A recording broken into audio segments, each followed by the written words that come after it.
Alright, so you didn't want to get caught for doing anything wrong in Maoist China, especially during the Great Leap Forward, but any time really. They had something like a gulag system, but I hesitate to call it that because it's not really anything like that. They had different types of camps, just like the Nazis. They weren't all necessarily extermination camps. You had all different ones: labour camps, sort of concentration camps, work camps, penal camps.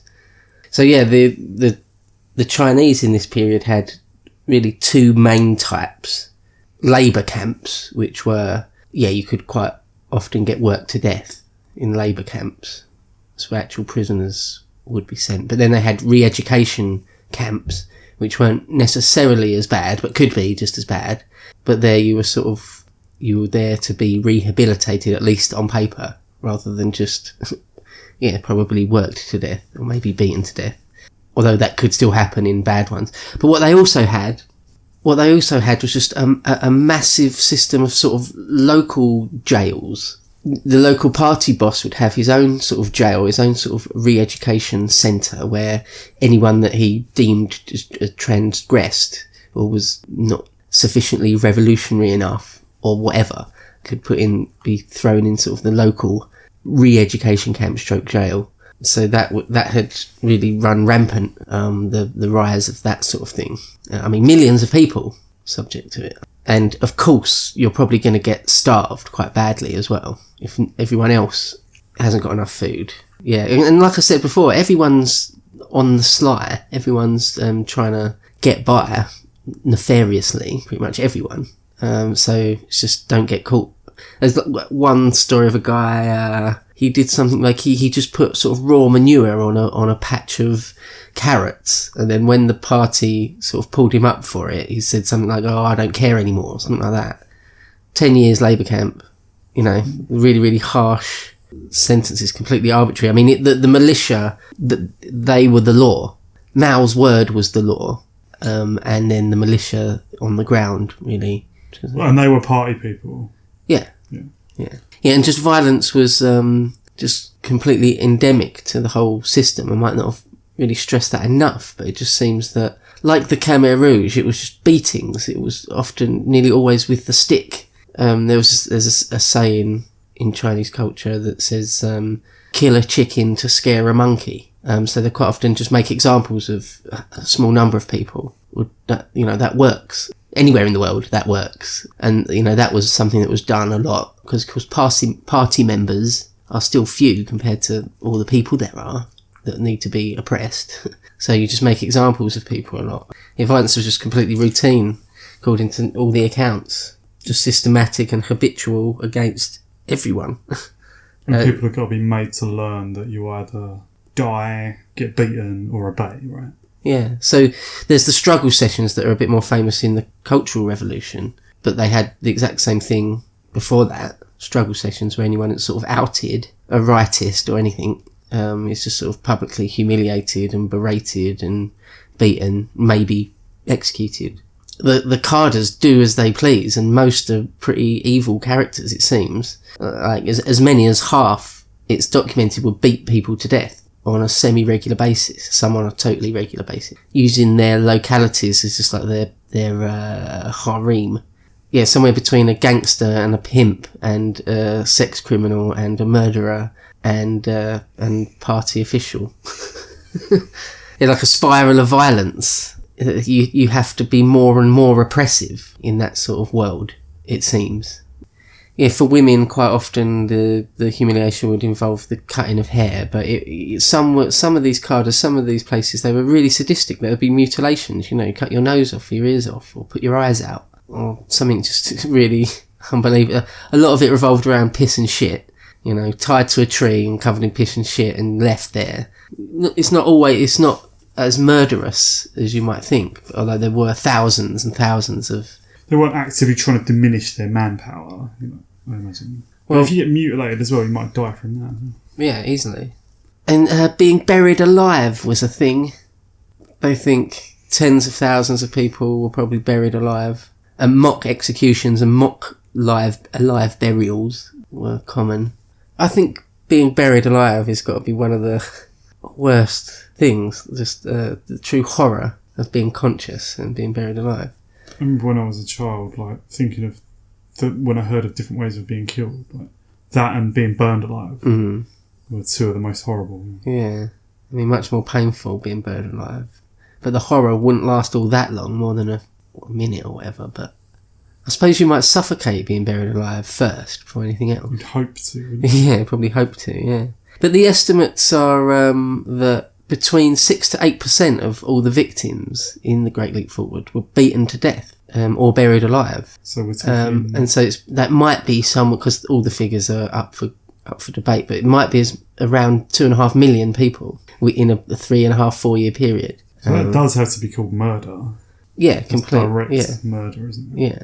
And the question is, or one of the questions that historians ask is why? I mean, why on that scale? Why was it that bad? Why did that not happen particularly before or after? You know, why was it that brutal? And they usually say because the party itself, or Mao himself even, had been brutalised. You know, just the way Hitler or Stalin's regimes were extremely brutal, because the men that fashioned it, the architects of those regimes, had been brutalised themselves, were brutal men. You know, the way that the CCP created everything around a military structure all the way through society to the very bottom. Like the whole of China was one giant boot camp almost, you know.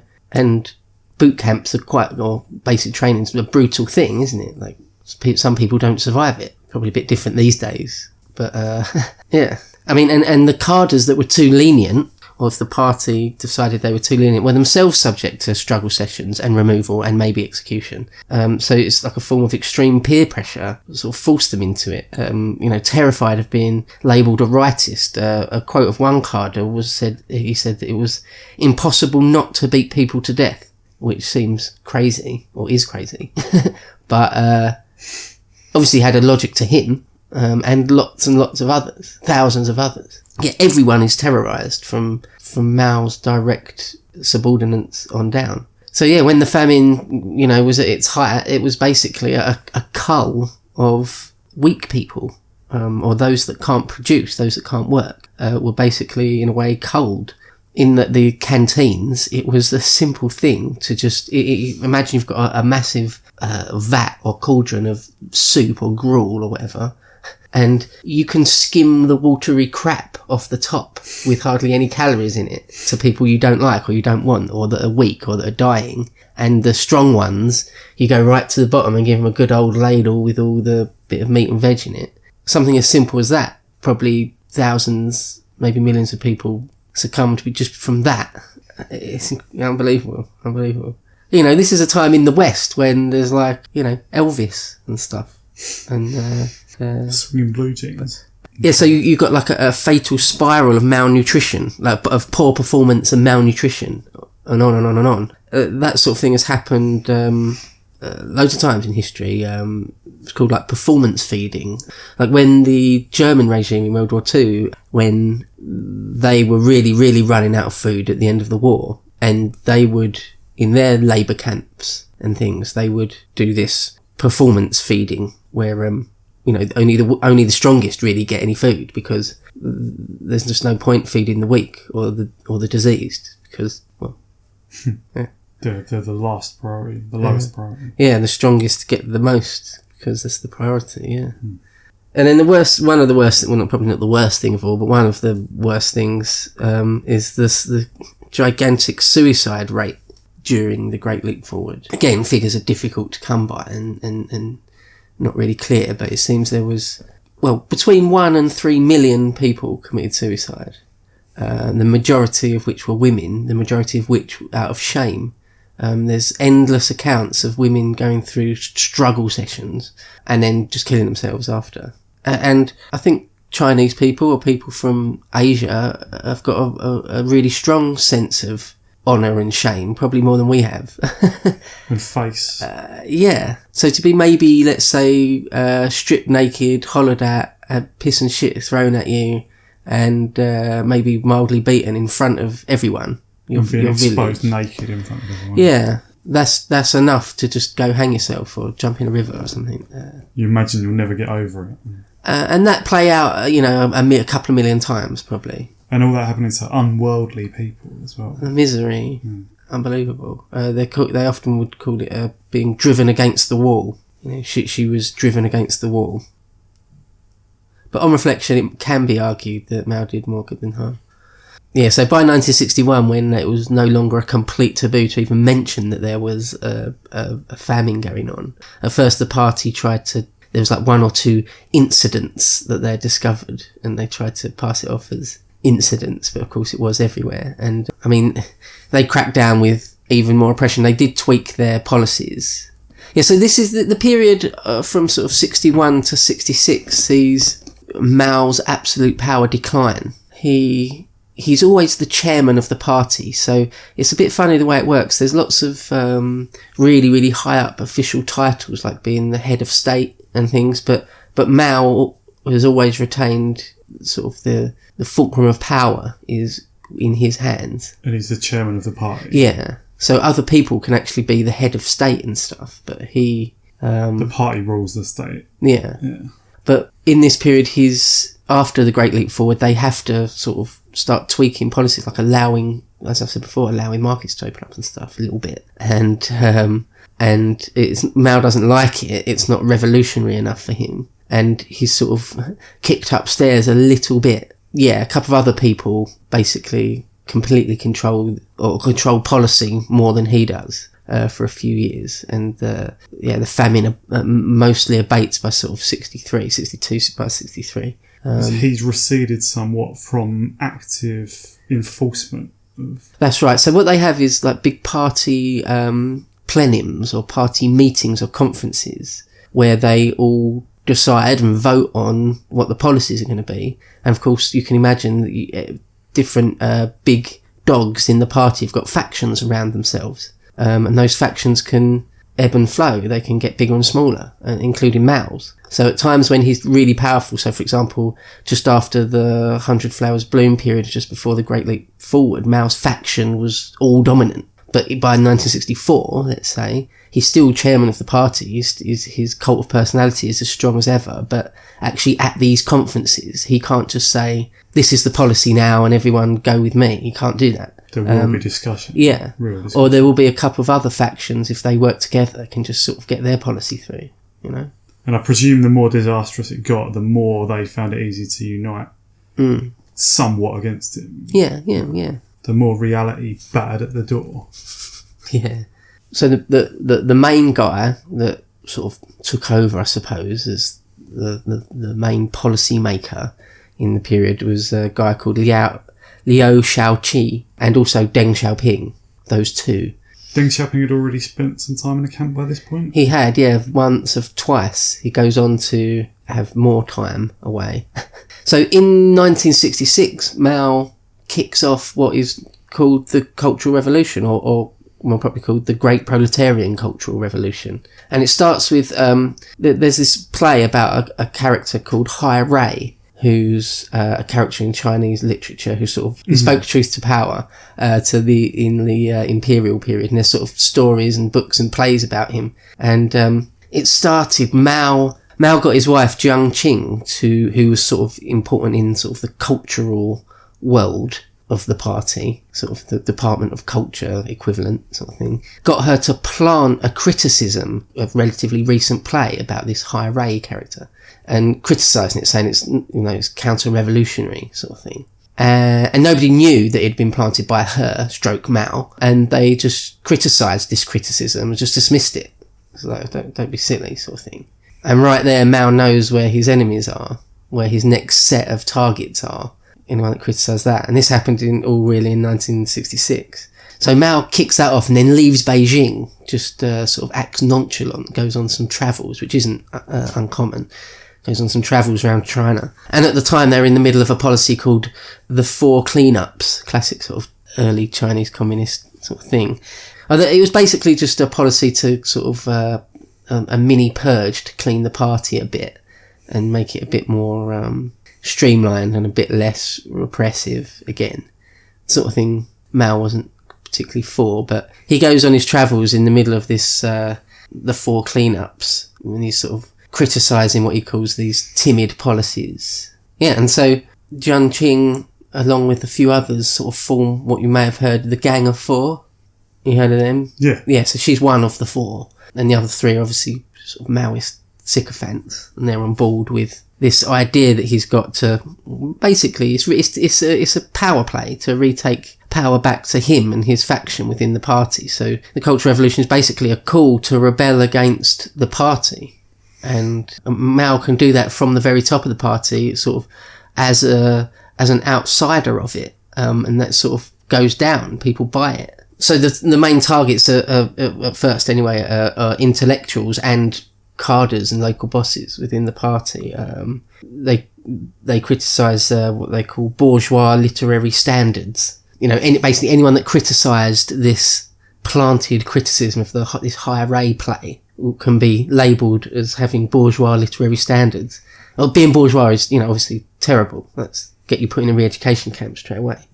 So Jiang Qing and or Madame Mao, as she's sometimes known, form this gang of four. It's the CCRG, is sort of the body within the party they form, or they call it. There's an even more select group that this Jiang Qing controlled called the Central Case Examination Group. It's quite ominous. They can just sort of denounce whoever they want at any time, and do on a big scale. Yeah, and one of the slogans Mao says is to students, dare to rebel against authority. So the so-called Red Guard are mainly students at first anyway, and they like to smash up their universities and later schools and humiliate, beat and maybe kill their professors and teachers and parents. They basically declared a war on what they called the four olds: old ideas, old culture, old customs and old habits. But what that meant was smashing up temples and anything that looked like old Chinese culture, and nice sort of middle class or rich homes, smash them up. Gardens, anything that is sort of refined or middle class. So if you've got a piano, for example, that gets smashed up. Or even if people had like a pet canary in a cage or something that's just a tiny bit having nice things, it's all got to be destroyed. There's shades of the Khmer Rouge in that. Yeah, the Red Guard, I like Khmer Rouge Light. Yeah, and a lot of it, they had the thing called big character posters, where you would just put up a poster that denounced someone, like your professor or the head of the uni or the local mayor or something, and it just denounced them, and there was hardly any way back from that. How easy is that to do? Some students just get together, fervent and ignorant, and just do that. Yeah. So anyway, Mao in 1966 goes swimming. There's sort of the famous images and footage of him going swimming. He's like quite old already. He's like early 70s. And he goes swimming in one of the big rivers. I can't remember which one. It's reasonably impressive. Obviously the propaganda says he swam faster than any Olympic swimmer had ever swum. But anyway, it shows that he's still around. He's still virile, and he's still he's not gone away, because he's sort of been out of the limelight for a few years there. So this is sort of the formal kickstart to his sort of re-emergence as the absolute sort of godfather of the party. More than a godfather even, the cult of personality. You must have seen the footage of people going crazy in Tiananmen Square when he was doing his, when he'd address them, when he'd receive the Red Guards on Tiananmen Square. And they're hysterical. I always think that. I've always thought, even when I was a kid and you'd see footage of, girls going hysterical at like the Beatles or the Beach Boys or Elvis or something like that. And they're beside themselves. They're sort of out of their mind, like screaming. And yeah, these Red Guards are doing that for Mao in the name of politics, in the name of the slogans they've read in the Little Red Book. So the Little Red Book has come out by now. It's sort of edited by Lim Bao, who's head of the PLA, by the way. He comes into the story. The PLA, the People's Liberation Army, the army, in other words. So he's totally one of the second most important people after Mao. Mao needs him on side, and he is.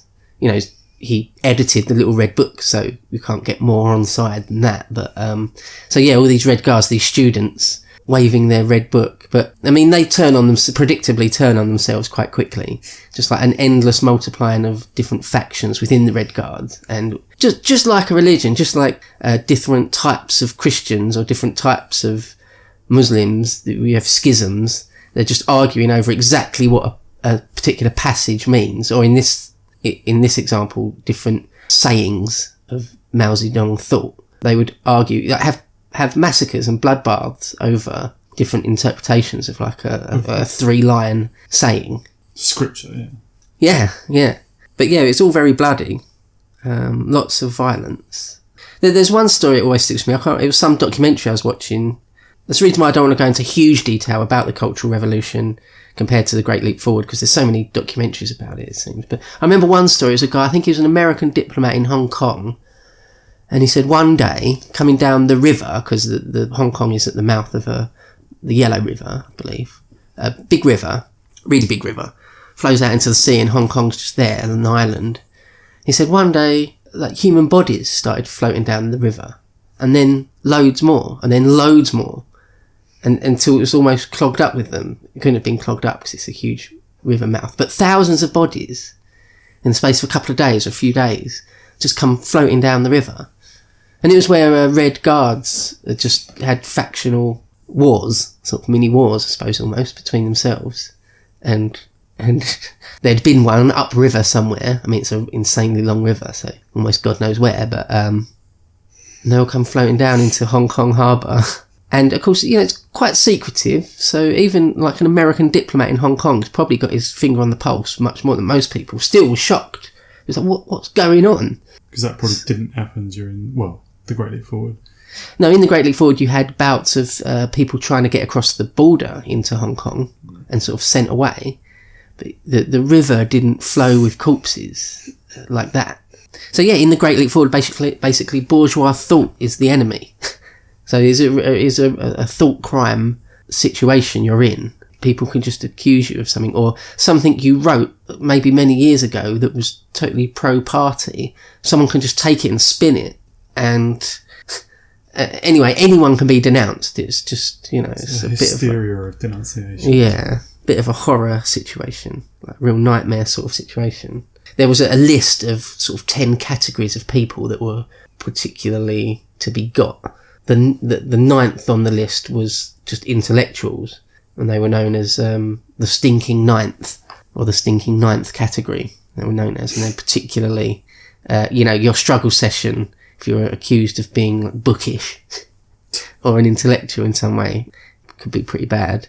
But Mao receives the Red Guard in Tiananmen Square, I think 8 times in total, and it gets more and more sort of crazy until it is pretty much chaos and out of control. And Mao is even... And then it becomes Mao even himself is worried that, like, true anarchy is going to reign, and that... and that wasn't the intention at all. No. And so one of the things they used to whip up further was, the slogans and things, was that there was a big Khrushchev within the party. Khrushchev, just a byword for a sort of a traitor or like a cuckoo in the nest sort of a thing. The party propaganda had said that there was a lot of little Khrushchevs and there was a big Khrushchev. But they didn't identify him. But it was this Liu Shaoqi, the guy that had sort of basically held the reins of power whilst Mao was slightly out of favour. He was revealed in sort of 1967 as the big Khrushchev, and he was completely denounced, and he was old anyway, and he was sort of neglected into death. He died of pneumonia a couple of years later, and his wife was thrown in a re-education camp, blah blah blah. And this was also when Deng Xiaoping was denounced for the second time and sent to somewhere in rural China to fix tractors until 1973. And did Zhou Enlai continue to be powerful through all of this? More or less, yeah. He stayed completely loyal, like Lin Biao stayed completely loyal to Mao. Yeah. As I understand it, someone who knows the Cultural Revolution better than me might have something to say on that, but I believe so. Yeah.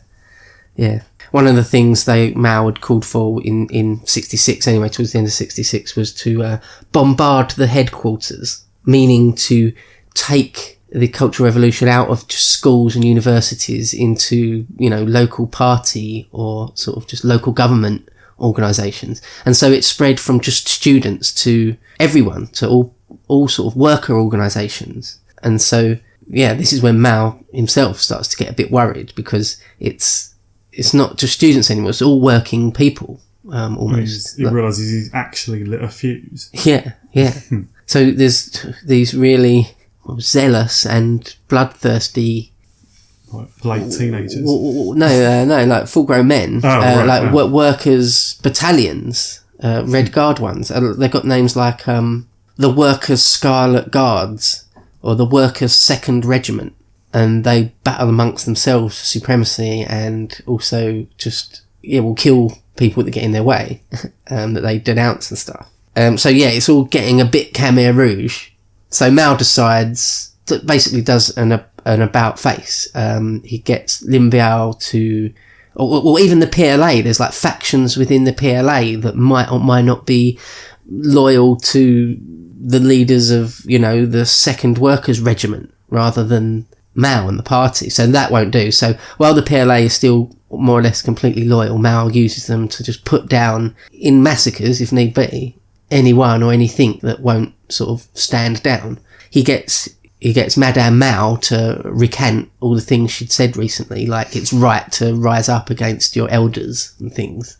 He gets her to sort of publicly recant that, and he gets the army to put everything. He sends loads of the students out to the rural areas to sort of re-educate them. A lot of them are invited to, and a lot of them go out of loyalty or zealotry that the chairman has said that's a good thing to do, and loads of them do, and the ones that don't are then forced to, or a lot of them are.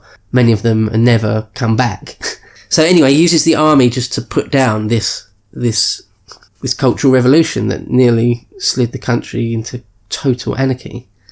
Was the Cultural Revolution more of like an urban affair than the Great Leap Forward? Yeah. I mean, it concerned the countryside far less, I imagine.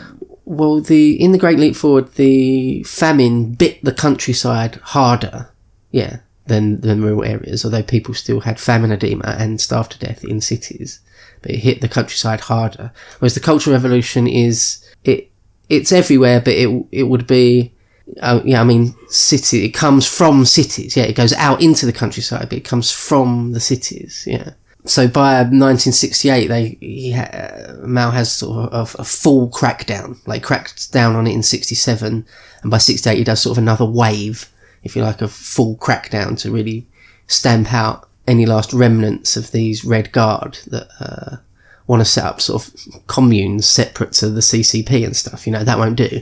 And some historians say the Cultural Revolution is from 1966 and it ends in 1969. It's finished by then. But a lot of historians say now, and I would probably agree, that it's really from 1966 until Mao dies in like 1976. Because this Gang of Four continue to be right at the heart of power until Mao dies. It takes Mao actually dying before the party fights back against them and eventually removes them and denounces them.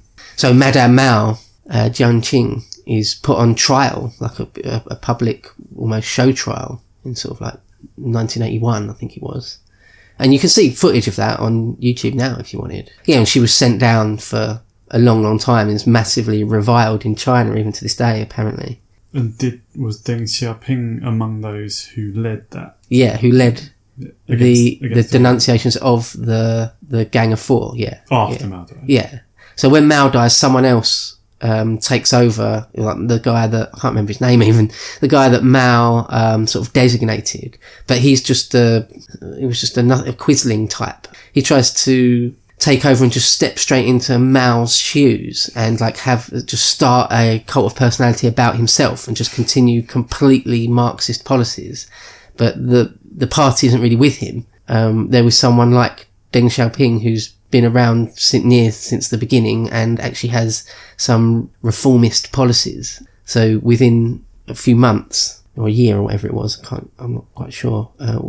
It's not right away, but within a year or so, at one of the party conferences, it becomes clear that Deng's faction is in control of policy, So yeah, and Madame Mao gets put on trial and gets put in prison for the rest of her life. She lives to be really old. I don't think she dies until she dies of old age in like the 90s. And she actually had cancer earlier on in her life, much earlier on in her life, in like the 40s or something, and was a massive hypochondriac.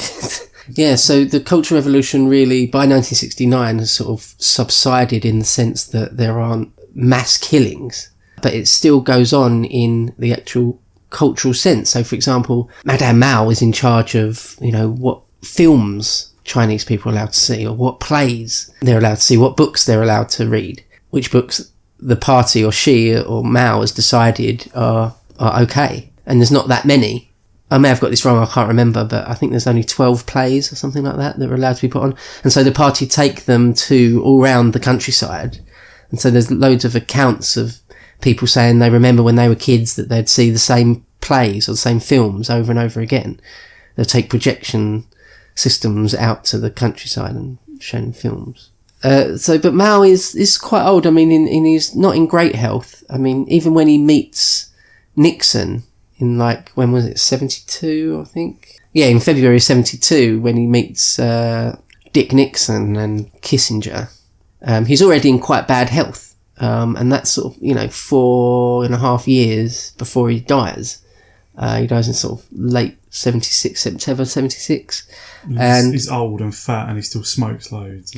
Yeah, and he eats fatty, spicy foods, and he doesn't really do what his doctors tell him he should do. I mean, he's still quite a good age, and up until quite near the end, he could still sort of walk around and stuff. It was only in the last few months he was bedridden, or couldn't even go for a swim.